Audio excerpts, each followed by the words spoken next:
We are human. So we detach in love and we really clean up our behavior. But the feelings that go along with it, welcoming helps me own the feeling, and then it doesn't have the power anymore. When I shared last night, I did that inventory on jealousy and envy. All of a sudden I saw them and it was like, wow, there you are. But they weren't, before they were pushing me along because I was blinded to them and they were really involving. All I can say is the relationships, especially with the two people they were directed towards, have changed 100%. And I never went up to them and said, do you know I was very envious and jealous of you? I didn't do that. But I owned it and I surrendered it and I asked God, because what the steps teach us is we ask God to remove our shortcomings. We don't. And that's what welcoming does. It says, if you want to remove this, you can have it. But if you want me to keep it, it's there too. That's what that last one says. I'm going to trust you to do with it what you need to do. What I'm saying is I see it and it looks kind of like a messy problem to me. But I'll trust your judgment. But you talked about attachment and aversion. This Gerald May's book, Addiction and Grace, does a wonderful job in this. And one of the things we have in the West is detachment. Like if I told you the most detached person in the world is walking in the door, what would you think? Arrogant? What are some of the other things you'd think? Passive, cold, caring, unfeeling. We have a very negative connotation of those words. And attachment, if I said to you, I'm very attached to you, it's generally kind of a warm fuzzy, isn't it? But the root of the word attachment is attaché from French, and it means nailed to. So the next time you want to be attached to someone, picture yourself nailed to them. So when we let go and detach, all we're doing is giving freedom to the relationship. That's what we're doing. When I'm nailed to you, I have no freedom. I go where you go, that whole piece. Now, aversion is the other piece of this. That some of us have big attachments. We also usually have big aversions. Like, I'm not going there. No matter, But if you notice, my hand goes the same way with both of them. If I have an aversion, I'm like this. If I'm nailed to something, I'm like that. Welcoming deals on both sides, because if it's an aversion or if it's an attachment, you've lost your freedom. What these prayers do is they give you back the freedom to choose in love what the next thing to do is. And here's the really good news. You don't even have to know that, because you trust that God will prompt you with the next right thing to do. If you're faithful to these prayer practices, that's what it's all about. You know that sudden intuition that you have? I better call somebody. You forgot about it and you did your sit and you get up and you think, no, I really, and you call them and you say, they say, wow, I needed to hear your voice. You know, all those little ways that God's like, He's managing our lives, but we think we're doing it. So the more freedom we allow, where we're not so predetermined, we allow grace to start to move through us to do what needs to be done. And welcoming is totally at the service of that. So that those promptings of the Spirit have the freedom to move through you. They might be up, they might be down, they might be tears, they might be fear, they might be happy, they might be lust. It doesn't matter, because you're not staying there.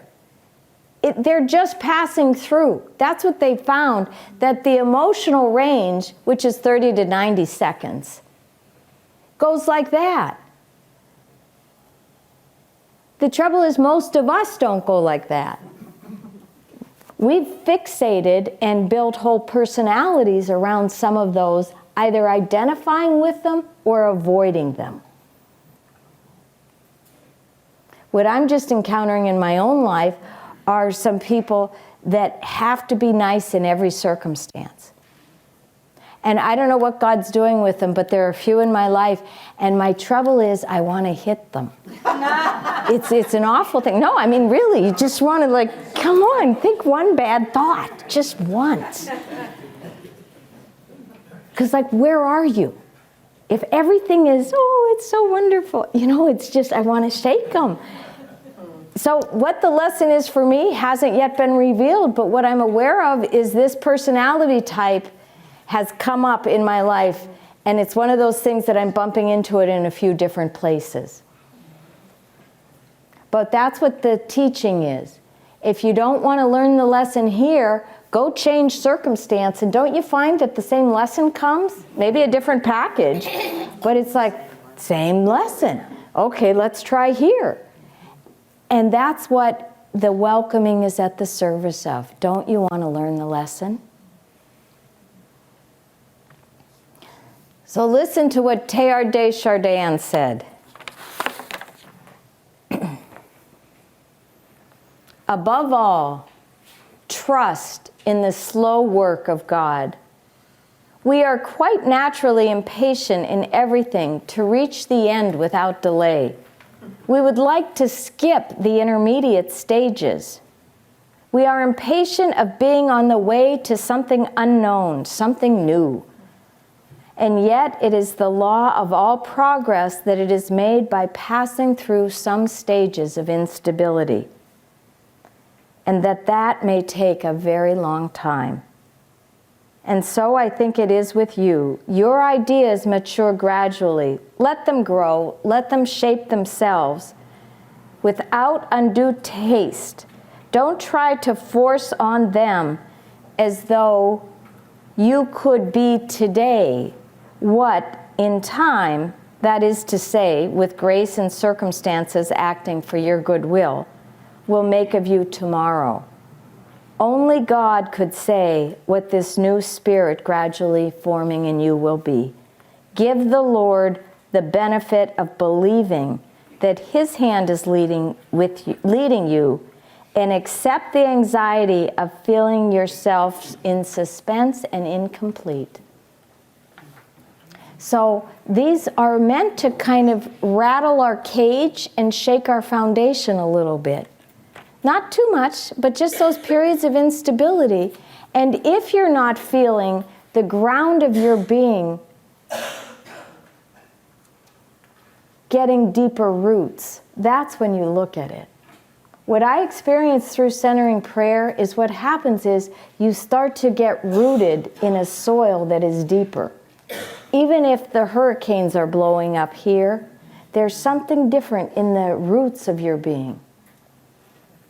So the instability of the growth is what welcoming helps you walk through. So any questions before we break for prayer? It's not really a question. I was trying to put a handle on. If someone was to ask me, well, what did you do? What is welcoming prayer? And I wanted to put a thumbprint on the whole talk. To me, it's an aggregate of everything, but I wrote this down, and tell me if I'm got it or I don't have it. True security is not found in God. True security is only found in God. I'm sorry. There is not enough out there to take care of yourself. We must work more through our needs. So if I was to put a thumbnail, it's a prayer that lets us understand through the aggregate of everything you've been saying that really this security, affection, and control, the true security is only found in God. Yes. And that would be probably the crux of the prayer. I don't know if I hit it on the head, but I'm going to try. People are going to ask me what was it about, and I'm going to tell them. Basically, if you want to take it, I said there's a lot in between what I just said, but that's I think you got it. Yeah. I'm struggling a little bit with the last sentence. I let go of the desire to change what I am experiencing.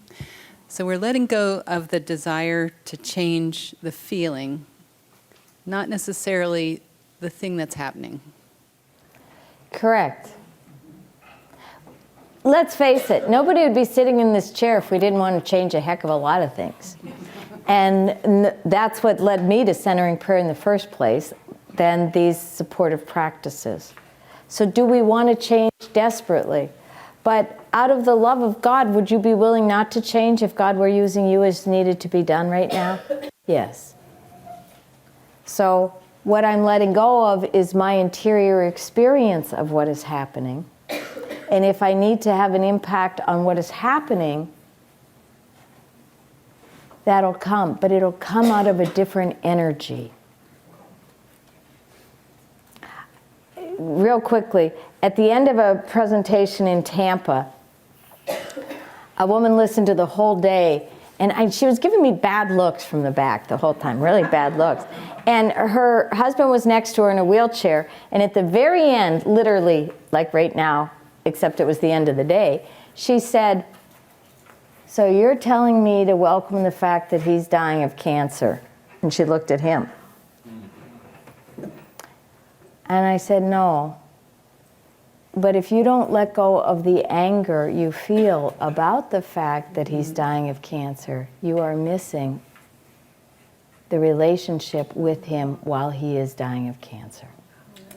If you can get it, it's harsh, but that's it. So it's not what's happening, it's what you're doing with what's happening. And sometimes she was so angry that he was leaving her, she left him. Did you see that? He was still there, and he had such a peaceful countenance, but she couldn't bear it. So welcoming doesn't mean it's easy, but it sure means there's a different way of being. So let's take a minute. Oh, there's one here. Do you have any thoughts about, there's some real good Christian healing ministries out there, or do you have any thoughts about maybe some of the things they do well or some of the things they really maybe don't do so well, as far as you need to pray harder, and if you just pray harder and you need to pray longer, and you need to pray this way and for this type of illness to be healed? Or any thoughts about Christian healing ministries in general out there, as far as maybe...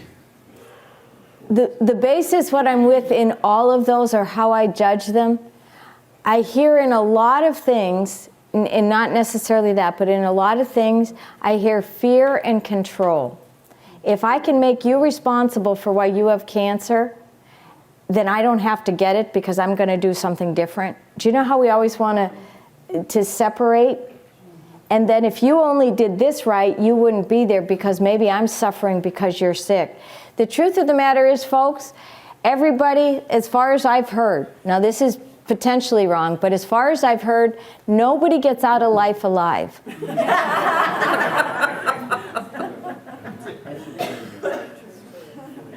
You're going to die. The question is the quality of the life you're living. So it's not about whether you're sick or not sick. What I'm with is, and we'll get into this later because Gus can say it, the difference between pain and suffering. That's what we'll do after prayer.